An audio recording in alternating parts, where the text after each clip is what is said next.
Hello लोगोफोर, नोंथांमोननि गेजेराव आरो आं मोननैसो गोदान आपडेटनि सोमोन्दै भिडिअ लाना फैबावबाय।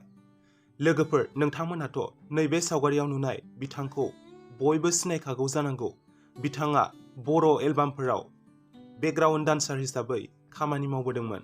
नाथाय दा बे बिथाङा बे बुहुमाव गैलिया, रुंसारि जाबाय होननानै रिया ब्रह्म बिथाङा गावनि फेसबुकनि स्ट'रीनि पस्टनि गेजेरजों फोरमायदों। बे बिथाङा गोबांथार बर' एलबामफोरावनो बेकग्राउन्ड डान्सार हिसाबै खामानि मावदोंमोन। बिथांखौ जों बांसिनै आरबि फिल्म प्रडाक्शनाव बेकग्राउन्ड डान्सार हिसाबै फाव खालामनाय नुबोदोंमोन। दा बिथाङा रुंसारि जाबाय। बिथांनि जिउमानि गोजोननि थाखाय आं इसोरनिसिम आर'ज खालामबाय। नोंथांमोनहाबो बिथांनि जानानै इसोरनिसिम आर'ज खालामदो, जाहाथे बिथांनि जिउमाया सोरगोआव आलो गोजोनै जायगा मोनहैयो। आरो लोगोफोर, गुबुन मोनसे आपडेटआनो जादों जोंनिनो बयनिबो फेभरेट एक्टर लिंसार बसुमतारी आरो एक्ट्रेस फुजि बसुमतारी बिथांमोननि फैनो गोनां आबुं बर' सावथुना थि जाबाय।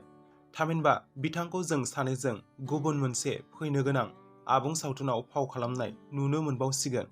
आरो बेजों लोगोसेनो बे सावथुनाव जों सुदेमसना रामसियारि बिथांखौबो फाव खालामनाय नुनो मोनगोन होननानै मिन्थिनाय जादों। आरो लोगोसेनो बिबेक गयारि बिथांखौबो बे सावथुनाव फाव खालामनाय नुनो मोनगोन होननानैबो मिन्थिनाय जादों।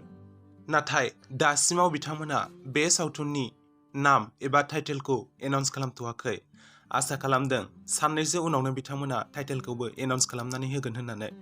आरो नोंथांमोनाथ' सावथुनखौ नायनो थाखाय दानिफ्रायनो एक्साइटेड जाखाबाय जानांगौ। आंबो जोबोरैनो एक्साइटेड जाखाबाय।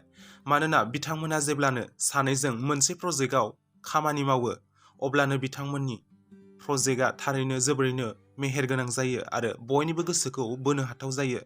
बेनि थाखायनो आंबो जोबोरैनो हांखुर जाबाय। जायखिजाया लोगोफोर, बे सावथुनखौ नायनो थाखाय नेनानै थाथ'नोसै। आसा खालामो बे सावथुनखौ जों देग्लायनि फुजा सिजोनावनो नुनो मोनगोन होननानै। नोंथांमोनाबो नेनानै थाथ'दो आरो बेफोरबायदिनो गोदान गोदान आपडेटनि सोमोन्दै मिथिनोब्ला आंनि बे चेनेलखौ साबस्क्राइब खालामनानै लानायजों लोगोसे सेरावनो थानाय नटिफिकेशननि बेल आइकनखौबो अल आव थुनानै होदो।